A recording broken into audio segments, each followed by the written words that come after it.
የአሰብን ጉዳይ በተመለከተ በተደጋጋሚ ብዙ እንግዲህ የሚባሉ ነገሮችን እንሰማለን። ዛሬ የምነግራችሁ ጉዳይ ግን ምናልባትም በኢትዮጵያ ውስጥ ያሉ አፋሮችን ጨምሮ በአጠቃላይ በአፍሪካ ቀንድ ያሉ የቀይ ባህር አፋሮች የምንላቸው በአጠቃላይ የአሰብ ወደብን የመጠቀም መብት አላቸው። ስለዚህ የኢሳያስ አፈወርቂ መንግስት በኤርትራ ውስጥ የደናክሊያ ራስ ገዝ ግዛትን መስርቶ በኤርትራ ሉዓላዊ ግዛት ውስጥ የሚገኝ የደናክሊያ ራስ ገዝ ግዛት እንዲመሰረትና በዚህ ራስ ገዝ ግዛት አማካኝነት ደግሞ በቀጠናው ያሉ አፋሮች ሁሉ ከቀይ ባህር ከባህሩ መዳረሻ ከአሰብ ወደብ የመጠቀም መብታቸው እንዲከበርላቸው የሚጠይቅ እንግዲህ ጥያቄ በኤርትራ የፖለቲካ እንቅስቃሴ ታሪክ ውስጥ ምናልባት በዚህ ደረጃ ሲመጣ ለመጀመሪያ ጊዜ ሊሆን ይችላል። ነገር ግን በዚህ ሰዓት ላይ የኤርትራ አፋር ብሔራዊ ኮንግረስ ኢኤንሲ እንግዲህ በቅርቡ አካሂዶት በነበረ ሶስተኛ ጉባኤው ላይ ይህንን የደናክሊያ የራስ ገዝ ግዛት እንዲመሰረትለት ዋነኛ ጥያቄው መሆኑን አጽንኦት ሰጥቷል። ነገሩን ደግሞ የተለየ የሚያደርገው ከዚህ ቀደም በኤርትራ ውስጥ የሚንቀሳቀሱ የተለያዩ የኤርትራ አፋር የፖለቲካ እንቅስቃሴዎች አሉ። በዚህ በቅርቡ እንግዲህ ከቀናት በፊት ተከናውኖ ነበር በተባለው የዚህ አፋሮች የቀይ ባህር አፋሮች ጠቅላላ ጉባኤ ላይ በተለይ የኤርትራ አፋር ብሔራዊ ኮንግረስ የሌሎቹን ፖለቲካ ፓርቲዎች እንቅስቃሴን ጭምር ወደ አንድነት ወደ ትብብር መምጣታቸውን እውቅና በመስጠት ከዚህ በኋላ አንድና ወጥነት ባለው መልኩ ቅርጽ በያዘ መልኩ የአፋሮችን መብት ለማስከበር እንደሚሰሩ ተናግረዋል። ይሄ እንግዲህ በኤርትራ ውስጥ የተሰማው እንግዲህ ኤርትራ ፖለቲካ ጋር ተያይዞ ከኢሳያስ አፈወርቂ ጋር ተያይዞ የተሰማው የቀጠናው ትኩስ መረጃ ነው። ታዲያ በዚህ ጉዳይ ላይ ደግሞ የኢትዮጵያ አቋምን በተመለከተ በጣም በሚገርማችሁ ሁኔታ የጠቅላይ ሚኒስትር አብይ አህመድ የምስራቅ አፍሪካ ጉዳዮች አማካሪ ጌታቸው ረዳ በዚህ የኤርትራ አፋር ብሔራዊ ኮንግረስ ሶስተኛ ጉባኤ ላይ ተገኝተው ንግግር አድርገው ነበር። በንግግራቸው ላይ በእርግጥም የራስ ገዝነት ጥያቄውን እንደሚቀበሉ በዚህ ቀጠና ላይ ካሉ ህዝቦች ሁሉ ራሳቸውን በራሳቸው የማስተዳደር መብት ማን አለው ተብሎ ከተገለጸ የአፋር ህዝቦች ናቸው። በኤርትራ ውስጥም ይሁን በጅቡቲ ውስጥም ይሁን በኢትዮጵያ ውስጥም ይሁን ራስን በራስ የማስተዳደር መብታቸው ሊከበርላቸው ይገባል በማለት በኤርትራ ያሉ አፋሮች እያነሱት ያለው ጥያቄ ላይ ኢትዮጵያ አዎንታዊ ድጋፍ እንዳላት በመግለጽ አቋማቸውን አንጸባርቀዋል። ይህ ጉዳይ ለቀጠናው አዲስ ፖለቲካዊ መነቃቃትን ፈጥሯል። በዝርዝር እንመለከተዋለን። ነፃነት ላቀው ነኝ። በገበያ ፖድካስት አብራችሁ እንድትሆኑ በአክብሮት ጋብዛለሁ። ወደ ዕለቱ ጥንቅር ወስዳችኋለሁ። አስደሳች ዜና ለውድ ደንበኞቻችንና ለቤት ፈላጊዎች በመሃል መገናኛ ዲያስፖራ አደባባይ አጠገብ የጫካ ፕሮጀክት እይታ ያለው ዘመናዊ አፓርትመንት በ40/60 አከፋፈል ከስቱዲዮ እስከ ባለ 3 መኝታ ቤቶችን ለተወሰነ ጊዜ ብቻ በሚቆይ ልዩ ቅናሽ አቅርበንልዎታል። ስቱዲዮ በ2.7 ሚሊዮን ብር ጠቅላላ ዋጋ፣ ባለ 1 መኝታ በ4.4 ሚሊዮን ብር ጠቅላላ ዋጋ፣ ባለ 2 መኝታ በ6.7 ሚሊዮን ብር ጠቅላላ ዋጋ፣ ባለ 3 መኝታ በ8.3 ሚሊዮን ብር ጠቅላላ ዋጋ የግሎ ያድርጉ። ምን ይሄ ብቻ! የዲፕሎማት መንደር በሆነችው በሳር ቤት አደባባይ የ30% ቅናሽ የተደረገባቸውን አፓርትመንት ቤቶች ከባለ 1 እስከ ባለ 3 መኝታ ቤቶችን በመሸጥ ላይ እንገኛለን። ልብ ይበሉ፣ ይህ ልዩ ቅናሽ ለተወሰኑ ቀናቶች ብቻ የሚቆይ በመሆኑ ፈጥነው ይመዝገቡ። ለበለጠ መረጃ በ0908882208 ወይም በ0969699373 ይደውሉልን። ቴምር ሪል ስቴት። የኤርትራ አፋር ብሔራዊ ኮንግረስ ኢኤንሲ በቅርቡ ያካሄደው ሶስተኛ ጠቅላላ ጉባኤ ላይ የተሰሙ አዳዲስና ወቅታዊ ጉዳዮች የዚህ ጥንቅራችን አበይት ትኩረት ናቸው። በዚህ ጉባኤ ላይ ከተነሱት ሀሳቦች መካከል የኢሳያስ አፈወርቂ አምባገነንነት ስርዓትን ይሄ የአፋሮቹ ብሔራዊ ኮንግረስ የኤርትራ አፋር ብሔራዊ ኮንግረስ በጥብቅ የተቃወመ ሲሆን የድንበር ተሻጋሪ ብሔረሰቦችን መብት በማንሳትም የኤርትራ ወደፊት እጣ ፈንታ የፌዴራሊዝም ስርዓትን ማዋቀር ላይ በተመሰረተ መልኩ ወደ ዲሞክራሲያዊ ሽግግር መምጣት አለባት የሚለውን ሐሳብም ጭምር በአጽንኦት አንስተውታል። ምን ማለት ነው? ኤርትራ አሉ በጣም ከገረመኝ ሐሳቦች መካከል ኤርትራ ከዚህ በኋላ በሚኖረው ሂደት ውስጥ በአንድ ቡድን በአንድ ጎሳ በአንድ ኃይል የበላይነት የምትተዳደር ሳይሆን በህዝቦቿ እንግዲህ ሉዓላዊነታቸው በተከበረላቸው በህዝቦቿ ነፃ ፍላጎትና የነሱ መብት እየተከበረላቸው ብቻ መቀጠል የሚቻል ከሆነ ይሄ እንግዲህ ከምን ጋር ተያይዞ ነው? ባለፉት በርካታ ዓመታት በኤርትራ ውስጥ አፋሮችን ስልታዊ በሆነ መልኩ የመክፋት የማግለል ከሀገር እንዲሰደዱ የማድረግ አይነት እንቅስቃሴ አለ። እንዲያውም በዚህ ጉባኤ ላይ ከተነሳው ሐሳብ መካከል በጥቅሉ ከ200,000 በላይ የሚሆኑ የኤርትራ አፋሮች በኢሳያስ አፈወርቂ አገዛዝ አምባገነናዊ ስርዓት ምክንያት በሚደርስባቸው ጭቆናና እንግልት ሳቢያ ሀገራቸውን ለቀው ለመሰደድ እንደተገደዱና በኢትዮጵያም በየመንም ኢቨን በነ ኬንያም ጭምር እነዚሁ የቀይ ባህር አፋሮች በስደት ላይ መሆናቸውን ከዛ ለፍ ሲል ከዚህ ቀጠና ባለፈ ደግሞ በሌሎች የአውሮፓና የመካከለኛው ምስራቅም በመላው ዓለም ላይ ብለን መግለጽ እንችላለን። በጥቅሉ ከ200,000 በላይ የሚሆኑ አፋሮችን ጉዳይ በማንሳት እነዚህ አፋሮች በሀገራቸው ላይ በኤርትራ ውስጥ ማለት ነው ባይተዋር እንዲሆኑ ተደርጓልና ለዚህ ጉዳይ ዓለም አቀፋዊ እንቅስቃሴና ጫና እንደሚያስፈልግ በመግለጽ ጭምር ይሄ ጠቅላላ ጉባኤ ላይ መጨረሻ ላይ ባወጣው ባለ 8 ገጽ እንግዲህ ኮሙኒኬ እንበለው በይፋ ተብራርቷል ማለት ነው። የዚህ ጉባኤ የፖለቲካው ክብደት የሚያርፈው በኢትዮጵያ መንግስት በኩል በተሰማ ይፋዊ ግልጽ አቋም ጭምር ነው። ቀደም ብዬ እንዳልኳችሁ አቶ ጌታቸው ረዳ በዚህ ጉባኤ ላይ ተገኝተው የሰነዘሩት አስተያየትም ጉዳይ እጅግ በጣም በተለይ የራስን እድል በራስ የመወሰንና ራስን የማስተዳደር መብት የሚገባው ህዝብ ካለ እርሱ የአፋር ህዝብ ነው። በጅቡቲም በኢትዮጵያም ይሁን በኤርትራ ቢሆን ይሄ መብታቸው ሊከበርላቸው ይገባል በማለት የሰጡት የጌታቸው ረዳ አስተያየት በቀጠናው ዲፕሎማሲያዊ ሁኔታ ላይ ቀደም ብዬ እንዳልኳችሁ ከፍተኛ የሆነ መነቃቃትን ፈጥሯል። ዋና ዋና ጭብጦች አሉት። እንግዲህ ይህ የኮንግረሱ 3ኛ ድርጅታዊ ጉባኤ ከዋና ዋና ጭብጦቹ መካከል በቀጥታ አቶ ጌታቸው ረዳ ከተናገሩት ሐሳብ ጋርም የሚገናኘውን ነጥብ በማንሳት ስንጀምር የደናክልያ የራስ ገዝነት ጥያቄና የአሰብ ወደብ ፍትሃዊ ተጠቃሚነት የሚለው ነጥብ በጣም ዋና ማጠንጠኛ ሊባሉ ከሚችሉ ጉዳዮች መካከል ነው። እንግዲህ በኮንግረሱ የፖለቲካ ራዕይ ውስጥ የኤርትራ አፋር ብሔራዊ ኮንግረስ የፖለቲካ ራዕይ ዋነኛ ማጠንጠኛ ከሆነው መካከል የደናክልያ ግዛት ወደፊት ህጋዊና መዋቅራዊ አስተዳደር እንዲዋቀር እንዲመሰረት የሚጠይቅና በሌላ ቋንቋ የራስ ገዝነት ጥያቄ ነው። ኮንግረሱ የታሪካዊውን የአፋር መነሻ የሆነውን የደናክልያ ግዛት በሉዓላዊ ኤርትራ ውስጥ ተጠቃሎ ራሱን በራሱ የሚያስተዳድር የአፋር ክልል አውቶኖመስ አፋር ስቴት ሆኖ እንዲዋቀር በጽኑ ጠይቋል ወይም ጥያቄውን በቀጥታ አስተጋብቷል። ይህን ጥያቄ ከዚህ ቀደም በፖለቲካ ትንተና በፖለቲካዊ አስተሳሰቦች ደረጃ በግለሰቦች ደረጃ በተለያየ አጋጣሚ በተለያየ ጊዜ የሚሰማበት የሚገለጽበት ሁኔታ እንደነበር አይዘነጋም።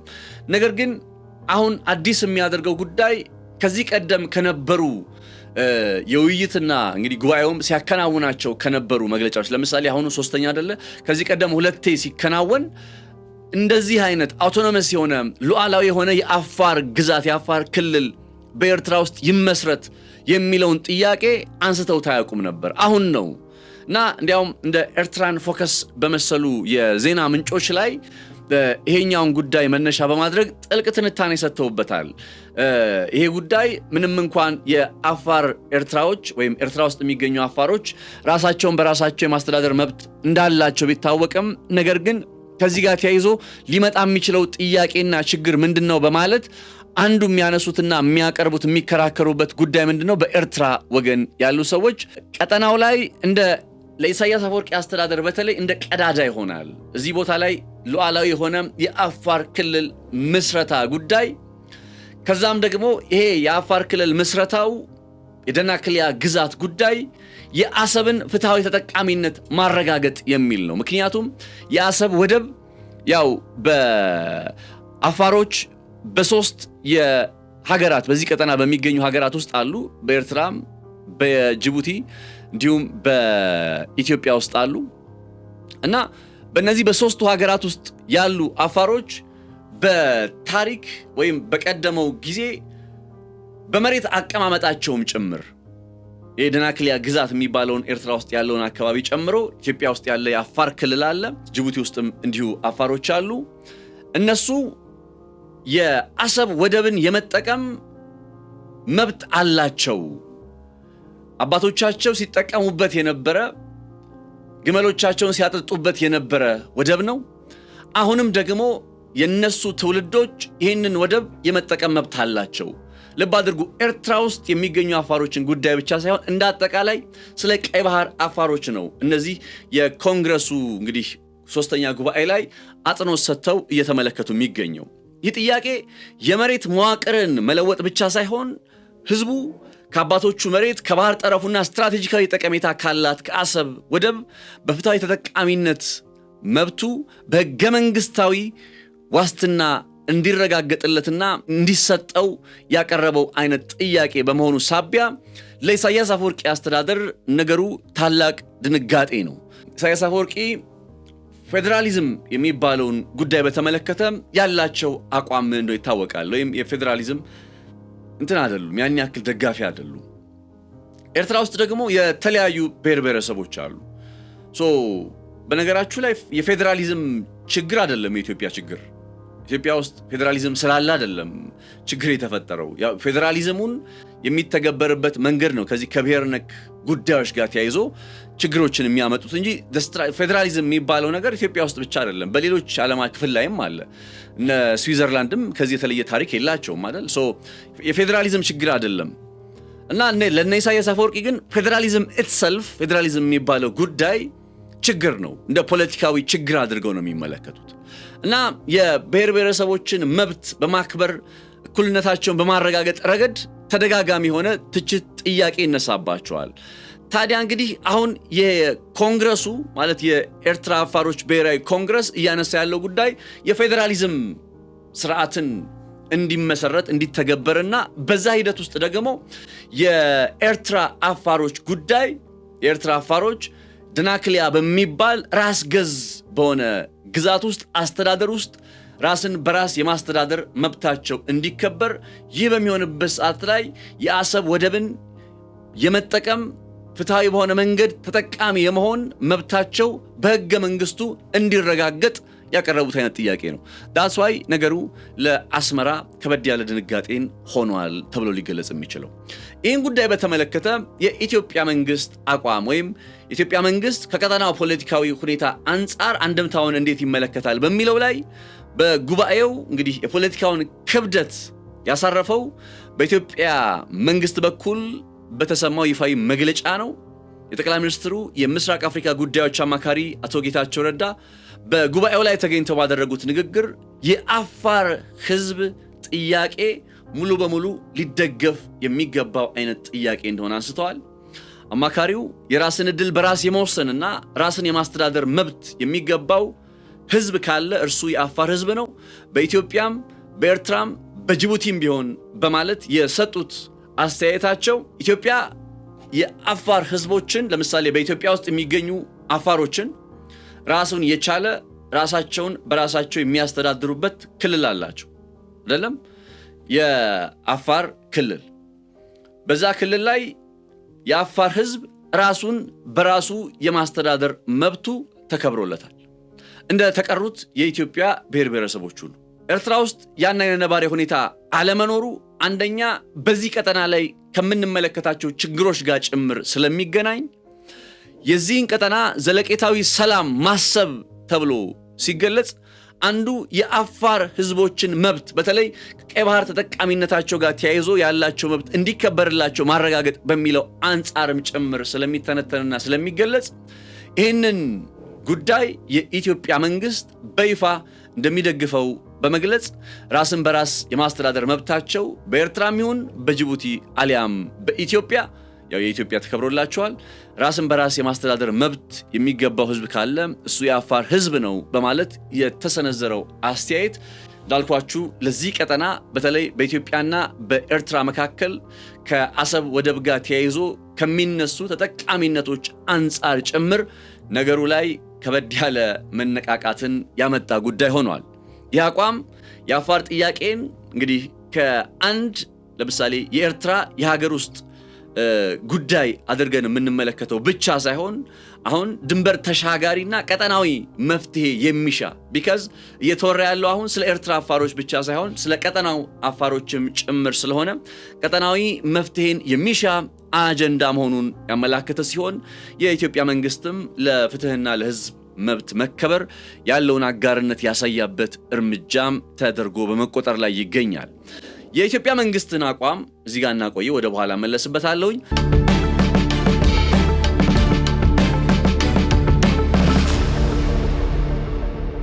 ለአፍሪካ ህብረትና ለኢጋድም የቀረበ ጥሪ አለ። እንግዲህ ኮንግረሱ ለተለያዩ አካላት ጥሪ አቅርበዋል።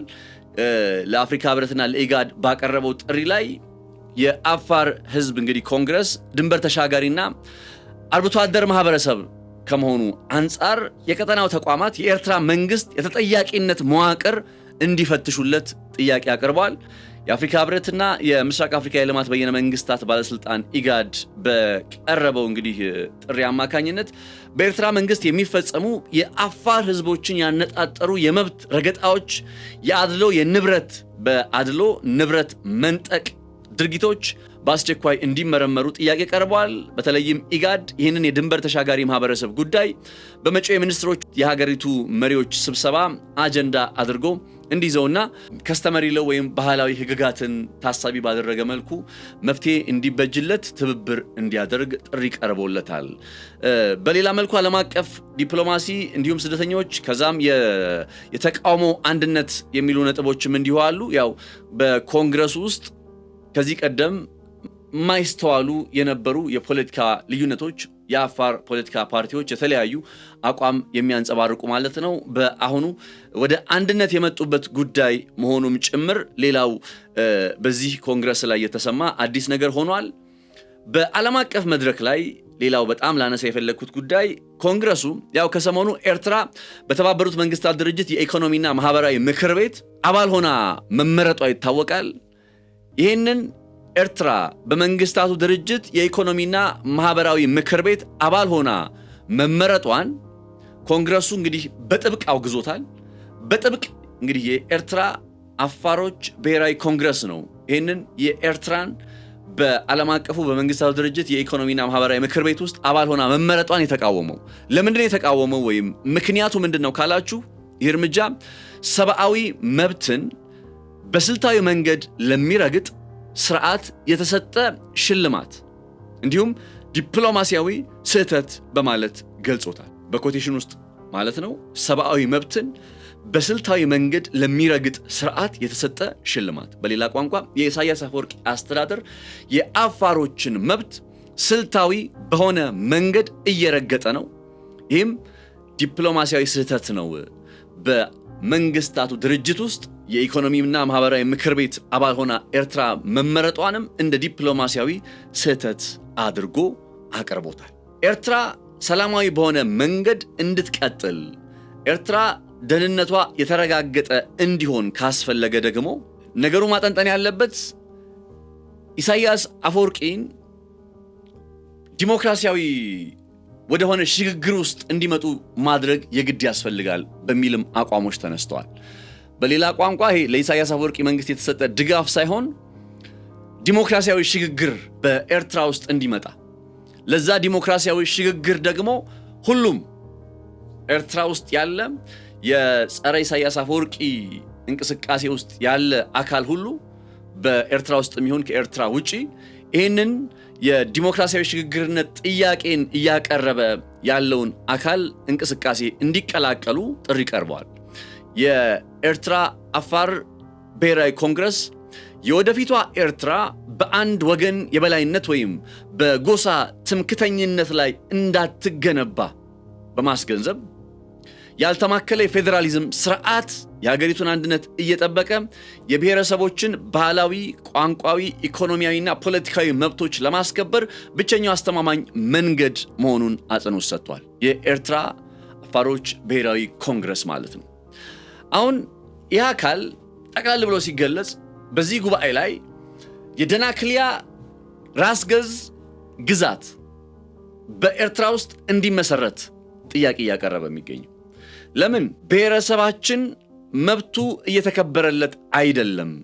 በኢሳያስ አፈወርቂ አስተዳደር ችግር ምክንያት የኢሰብአዊ ድርጊቶች ሰለባ ሆነዋል።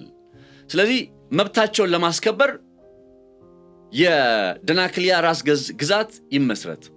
መብታቸው ሲባል ደግሞ ከቀይ ባህር ከአሰብ ወደብ ፍትሃዊ ተጠቃሚነታቸው ላይም ጭምር የሚገናኝ ጉዳይ ነው እያነሱ የሚገኙት።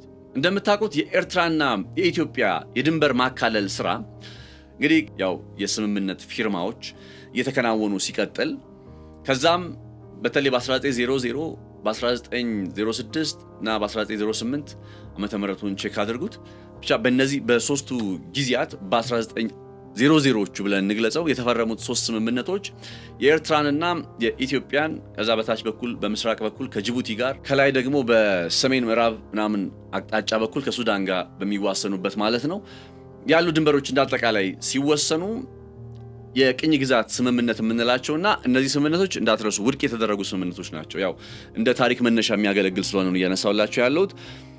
የነዛ ስምምነቶች ወይም የነዛ የቅኝ ግዛት ድንበርን የማካለል አካሄዶች መሰረታዊ ችግር ነበሩ ማለት ፖለቲካዊ ችግር አለባቸው። ከፖለቲካዊ ችግሩ ባለፈ ደግሞ ምን አይነት ችግር አለባቸው መሰላችሁ? ከብሔር ጋር ተያይዞ የነበረ ችግር አለ። ለምሳሌ የትግራይ ህዝብ እንግዲህ ትግረኛ ተናጋሪዎች ኤርትራ ውስጥ አለ፣ ከዛ ኢትዮጵያ ውስጥ አለ አይደል?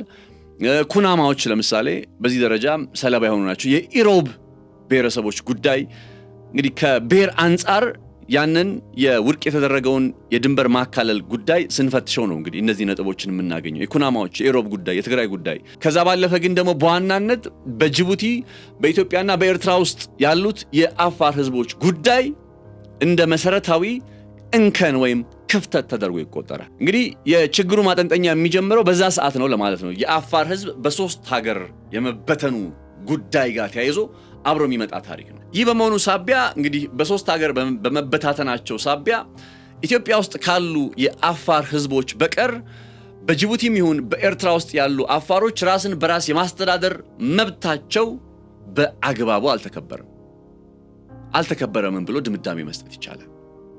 ይህን ጥያቄ አሁን ራሳችንን በራሳችን እናስተዳድር የሚለው ጥያቄ ሲነሳ ጥያቄው የሚያጠነጥነው አንዱ በኤርትራ ውስጥ ያለ አፋሮች እየደረሰባቸው ካለ እንግልትና ችግር አንጻር ከአሰብ ወደብ ኢፍትሃዊ በሆነ መንገድ ተጠቃሚነት እየተገለልን ነው። ቢኮዝ አት ዘ ኤንድ ኦፍ ዘ ዴይ የአሰብ ወደብ አክቲቭ ካልሆነ ካልሰራ የአሰብ ወደብ በቅሎ ማሰሪያ ሆኖ ውሎ የሚያደርግ ከሆነ ምን ይሰራል? አት ዘ ኤንድ ኦፍ ዘ ዴይ በቃ እንዳልኳችሁ ገመሎቻቸውን ሄዶ ቢያጠጡበት እኮ ነው። ኢኮኖሚያዊ እንቅስቃሴ ከሌለም ይበይደው የሚጠቅመው ነገር የለም። ለዛ ነው እንግዲህ አሁን የአሰብ ወደብን ጭምር ታሳቢ ባደረገ መልኩ የደናክሊያ ግዛት እንዲመሰረት በመነሳትና ጥያቄው በመቅረብ ላይ የሚገኘው።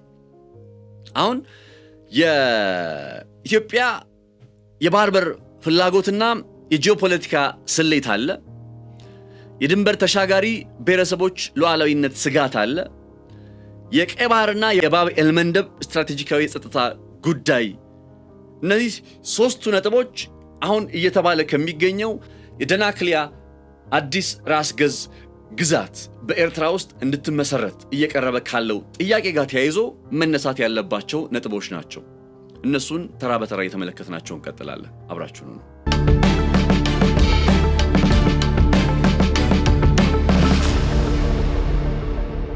የኤርትራ አፋር ብሔራዊ ኮንግረስ ያቀረበው የደናክሊያ ራስ ገዝ ግዛት ወይም የአፋር አውቶኖመስ ስቴት ጥያቄ የኢትዮጵያ መንግስት ከፍተኛ ባለስልጣን አቶ ጌታቸው ረዳ ከሰጡት ይፋዊ ድጋፍ አንጻር ለአፍሪካ ቀንድ ቀጠናዊ ፖለቲካና የኃይል ስሌት እጅግ ከፍተኛ የሆነ መዋቅራዊና ቀጠናዊ ትርጉም አለው። ጉዳዩን በሶስት ዋና ነጥቦች ከፍለን ማየት እንችላለን።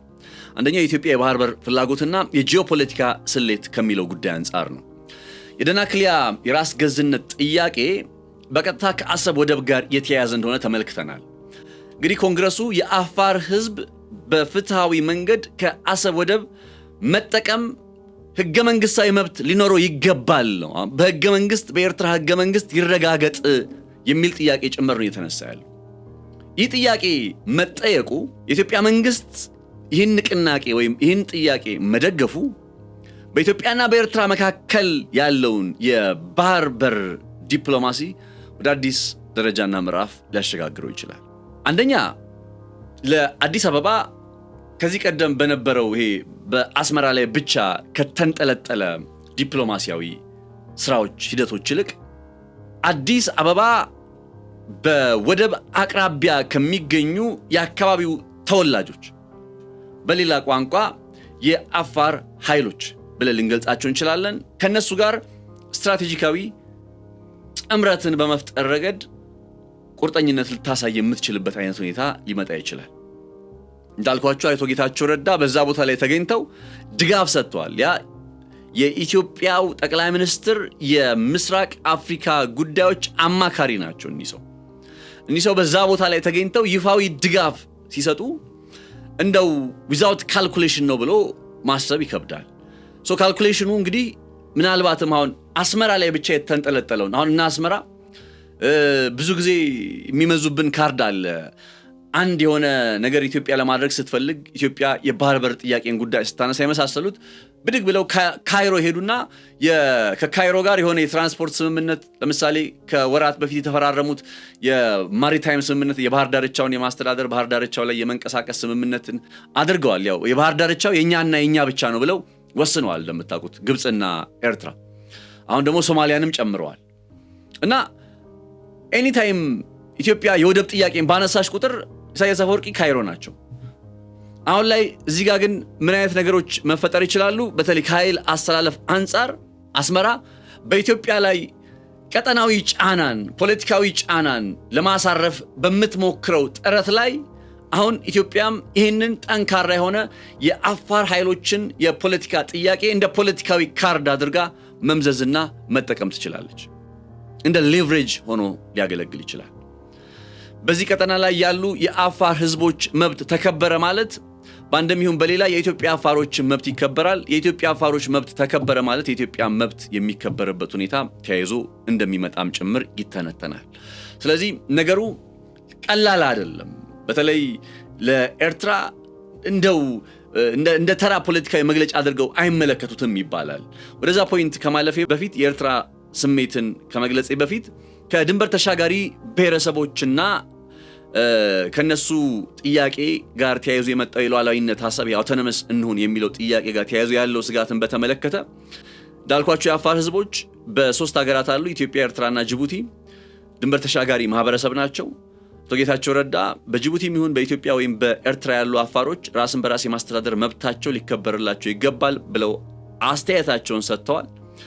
ይህንን ጉዳይ በቀጠናው ሀገራት ዘንድ የተለያየ አይነት ትርጓሜ እንደሚሰጠው ታሳቢ መደረግ አለበት።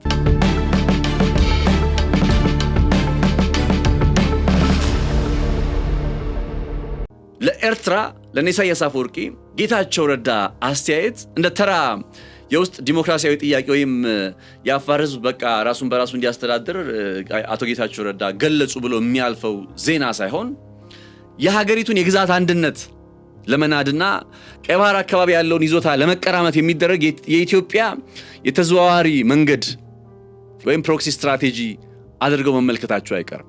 አሁን የሚያወጡትን መግለጫ እንጠብቃለን ወይ እንመለከታለን። ሙሉ በሙሉ ሊሉ የሚችለው ጉዳይ ኢትዮጵያ የግዛት አንድነታችንን እንዲህ ያደረገች ነው። ኢትዮጵያ የግዛት አንድነት አይደለም ማለት እየረበሸች የምትገኘው። የዛ አካባቢ ሰው ጥያቄ እያቀረበ ነው አይደለም? ጥያቄ እያቀረበ ነው። ራስን በራስ የማስተዳደር መብት ይከበርለት ነው። ያውም እኮ በኤርትራ አሁን የመገንጠል ጥያቄ እኮ አይደለም የሚነሳው።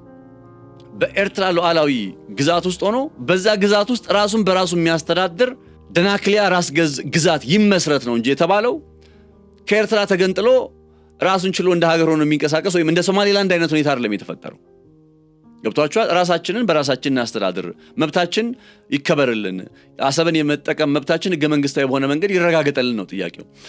ይህንን ጉዳይ ግን ፎር ሹር የኤርትራ መንግስት አንደርስታንድ የሚያደርገው እንዴት ነው? የግዛት አንድነቱን ለመናድ የመጣ አይነት አካሄድና በቃ ኢትዮጵያ መቼስ የቀይ ባህር ጥያቄ ያለን የባህር በር ጥያቄ ያለን ያን የባህር በር ጥያቄ ጉዳይ አሁን ደግሞ በዚህ በኩል መጣችብኝ ብሎ ሌላ ዲፕሎማሲያዊ ካርድ ለማስጣል ጥረት ማድረጉ አይቀርም። ከዚህ አንጻር ነገሩን አሁን በይፋ ኢትዮጵያም ከመደገፈው አንጻር የደናክሊያ ግዛት በኤርትራ ውስጥ እንዲመሰረት ኢትዮጵያ በቃ ራሳቸውን በራሳቸው ያስተዳድሩ እያለች ስለሆነ ከዛ አንጻር ሊመጡ የሚችሉ ዲፕሎማሲያዊ ጫናዎችን ቀደም ብሎ በመተንበይ በመመልከት የቅድመ ዝግጅት ስራ በኢትዮጵያ መንግስት በኩል እንደሚጠበቅ ሊታወቅ ይገባል። በኤርትራ በኩል እንዲህ አይነት የተቃውሞ ወይም የኤርትራን የግዛት አንድነት አደጋ ውስጥ የሚያስገባ አካሄድ ነው የሚል ትርክት ከመፈጠሩ በፊት ያንን ትርክት ካውንተር ናሬቲቭ ይፈልጋል።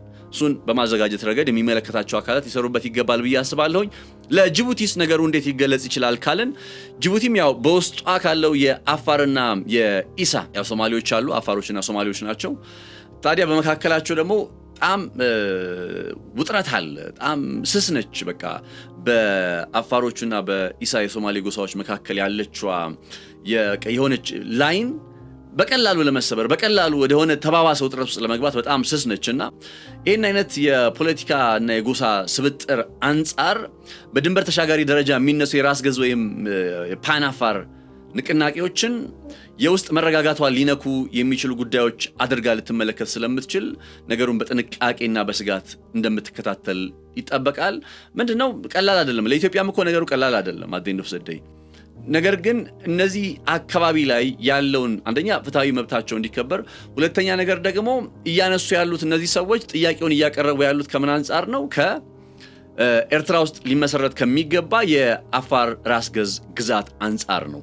ስለዚህ ራስ ገዝ ግዛት ክልል ወይም አውቶኖመስ ስቴት የመሆኑ ጉዳይ በቀጠናው ላይ ሰላም እንዲመጣ መሰረታዊ ተብሎ ሊነሱ ከሚችሉ ጉዳዮች በመሆኑ በጠቅላላውም ደግሞ በቀጠናው ላይ አዲስ ነገር ይዞ የሚመጣ በመሆኑ ሁሉም ሀገራት የየራሳቸውን ትርጉም በመስጠት ቢካዝ አሰብን ወደብ አፋሮች እንጠቀም ብለው ጥያቄ ማቅረባቸው ወይም የአሰብ ወደብ መብታችን በህገ መንግስቱ ይረጋገጥልን የማለታቸው ጉዳይ ለማንም ብቻ አይደለም፣ ለኤርትራ አፋሮችን ብቻ አይደለም። በኢትዮጵያ ውስጥ ያሉ አፋሮች፣ ጅቡቲ ውስጥ ያሉ አፋሮች እንደ አጠቃላይ በዛ ማዕቀፍ ውስጥ አድርገው ስለገለጹት።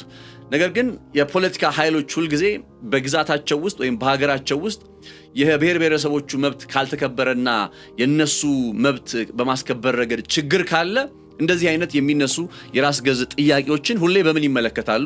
በስጋትነት በችግር ይመለከታሉ። ስለዚህ እነ ጅቡቲም ይሄኛውን ነገር በተወሰነ መልኩ በስጋትና በጥርጣሬ ውስጥ የመመልከታቸው ጉዳይ አይቀርም። በተለየ ሁኔታ የነዚህን የአፋር ጥያቄዎች ጉዳይ በመደገፍ እንግዲህ አቋሟን እያንጸባረቀች የምትገኘው ኢትዮጵያ ነች። ኢትዮጵያ በውስጧ ያሉ የአፋር ህዝቦችን ራስን በራስ የማስተዳደር መብታቸው እንዲረጋገጥላቸው ከማድረግ ባለፈ በቀጠናው ያሉ ሌሎችም አፋሮች እንዲሁ በያሉበት ሀገር ውስጥ ራስን በራስ የማስተዳደር መብታቸው እንዲከበር ጥያቄውን መደገፏን እንግዲህ ከዚህ አንጻር ሊታይ ይችላል ማለት ነው። ከቀይ ባህርና ከባብ ኤልመንደብ ስትራቴጂካዊ ጠቀሜታ አንጻር ነገሩን ካየነው የደናክሊያ እንግዲህ ራስ ገዝ ግዛት ቢመሰረት በዛ ግዛት ውስጥ የአሰብ ወደብ ትኖራለች። የአሰብ ወደብ ደግሞ የአሰብ ጠረፍ ከባብ ኤልመንደብ ጋር ያው በቅርብ ርቀት ላይ የምትገኝ የቀይ ባህር መግቢያ ላይ የተሰየመች አይነት የንግድ መስመር እንደሆነች ይታወቃል። ስለዚህ በዚህ አካባቢ ላይ የሚነሳ እንግዲህ ማንኛውም አይነት የራስ ገዝነት ጥያቄ በአንድም ይሁን በሌላ ዓለም አቀፍ ተዋናዮችን ጭምር ማምጣቱ አይቀርም። እንደና አሜሪካ፣ የአረብ ሀገራትንም ጭምር እነ ዩናይትድ አረብ ኤሚሬትስ፣ እነ ሳውዲ አረቢያ፣ የአውሮፓ ህብረትም አባላት ጭምር ወደ ጉዳዩ ላይ መምጣታቸው አይቀርም፣ በቀጥታ መሳባቸው አይቀርም። ስለዚህ ነገሩን ቀጠናዊ ቅርጽ በመስጠት ረገድና እንዴት ነው ኢትዮጵያ በዚህ ሂደት ውስጥ ጥቅሟን ልታስከብር የምትችለው በሚለው ጉዳይ ላይ ቀደም ብሎ ፎርካስት በማድረግ በመተንበይ የኃይል አስተላለፍ በማስተካከልም ረገድ ጭምር ተጠቃሚነትን ማረጋገጥ በተለይ ከቀይ ባህር ተጠቃሚነትና ተደራሽነት አንጻር በሚለው ሂደት ውስጥም እንዲሁ ከኢትዮጵያ መንግስት የሚጠበቅ ሌላኛው አካሄድ ነው። ማለት ከመግለጫ በዘለል ወይም የኢትዮጵያ መንግስት በጌታቸው ረዳ አማካኝነት ቀይ ባህር ነባራዊ ሁኔታ አፋሮች አሁን የደናክሊያ ግዛት እንዲመሰረት እያቀረቡ ያለውን ጥያቄ ተገቢነት ያለው ጥያቄ ነው ከሚል መግለጫ በዘለል በተጨባጭ በዚህ ሂደት ውስጥ እንዴት ነው ኢትዮጵያ ጥቅሟን የምታስከብረው የሚለውን ነገር እንግዲህ ሰላሙን አስጠብቆ መቀጠል ከሚለው ጉዳይ አንስቶ ሌሎችም ኢኮኖሚያዊ ጥቅሞችን ጭምር እንዴት ነው ማረጋገጥ የሚቻለው የሚለውን ጉዳይ አጽንኦት በመስጠት ሊሰሩበት የሚገባ ነጥብ እንደሆነ ተደጋግሞ በመገለጽ ላይ ይገኛል።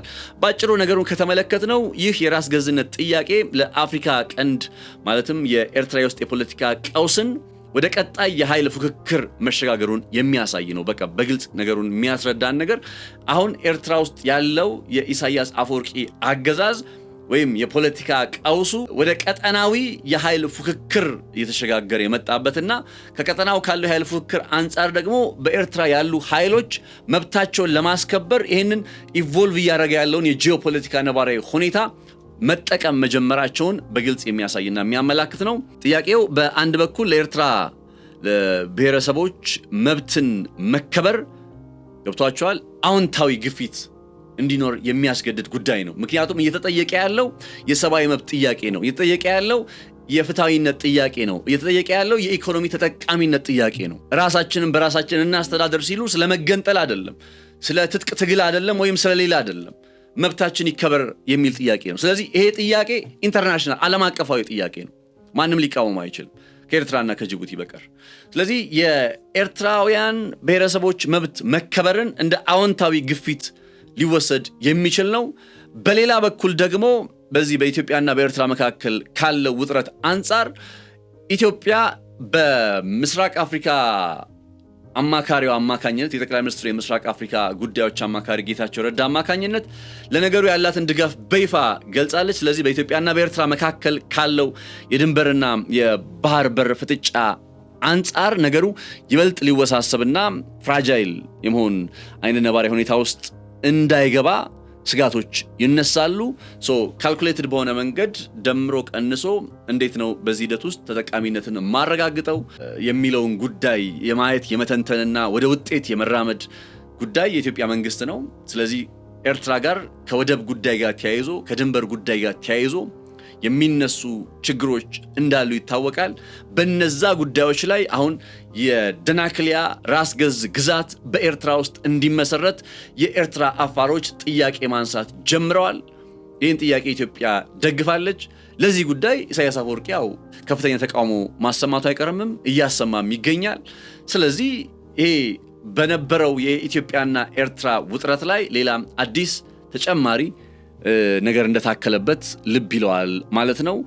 የደናክሊያ ራስ ገዝ ግዛት በኤርትራ ውስጥ እንመለከታታለን ወይስ አንመለከትም የሚለው ጉዳይ ለጊዜ የሚታው ይሆንና ነገር ግን ፖለቲካዊ እንቅስቃሴው መጀመሩ በራሱ የብሔር ብሔረሰቦች መብት ይከበር በሚል አይነት አውድ የደናክሊያ ግዛት በኤርትራ ውስጥ እንዲመሰረት ጥያቄዎች በመቅረብ ላይ መሆናቸው በራሱ አዲስ ነገር ከመሆኑ አንጻር በቀጠናው የጂኦፖለቲካ እንቅስቃሴ ላይ በቀጠናው ፖለቲካዊ ስነ ምህዳር ላይ አዲስ የሆነ ጠብ ለማለቱ ወይም ለመምጣቱ ግልጽ ማሳያ ተደርጎ ሊቆጠር ይገባል። እንደምታውቁት ኤርትራ አፋሮች ብሔራዊ ኮንግረስ በተለያየ ጊዜ ኢትዮጵያ ውስጥም ጉባኤያቸውን ያደርጋሉ፣ በሌሎች የውጭ ሀገራትም ጉባኤያቸውን ያደርጋሉ። የኢትዮጵያ መንግስት ዛሬ ብቻ ሳይሆን በቀደሙት ጊዜያትም ጭምር እንዲሁ አዎንታዊ ድጋፍ እንደነበረው አይዘነጋም። አሁን ላይ ያ አዎንታዊ ድጋፍ እንግዲህ ወደ ራስ ገዝነት ጥያቄ ካደገው የኤርትራ አፋር ብሔራዊ ኮንግረስ ሐሳብ ጋር ተያይዞ ሌላ አዲስ የትብብር ማዕቀፍ አዲስ የትብብር ሂደት በቀጠናው እየተፈጠረ እንዳለ አመላካች ነው። እድሎች እየተፈጠሩ ነው። ኤርትራ ውስጥ ያለው ፖለቲካዊ ስነ ምህዳር በተለይ ኢሳያስ አፈወርቂን መተካት የሚለውን ጉዳይ በተመለከተ አይ ቲንክ አሁን ወደ ጠረጴዛው እየመጣ ያለ የመወያያ ርዕስ እየሆነ ይመስላል። የቀይ ባህር አፋሮች በተለይ በኤርትራ ውስጥ የሚገኙ አፋሮች የፌዴራሊዝም ስርዓትን ያልተማከለ የፌዴራሊዝም ስርዓት ይተግበር የሚል አቋምን ማንጸባረቅ ጀምረዋል። ቀጣይ በኤርትራ ውስጥ ያሉ የፖለቲካ እንቅስቃሴዎች ይህንን ሂደት ደግፈው ወደ ምን ያክል ደረጃ ይወስዱታል? በዛስ የኢሳያስ አፈወርቂ አገዛዝ እንግዲህ ከነዚህ ዓመታት ከ30 ምናምን ዓመታት በኋላ በመጨረሻ መቋጫው እየተቃረበ ሆኖ ሊቆጠር ይችላል ወይ የሚለውም እንዲሁ አብሮ ታሳቢ ሊደረግ የሚገባው ነው።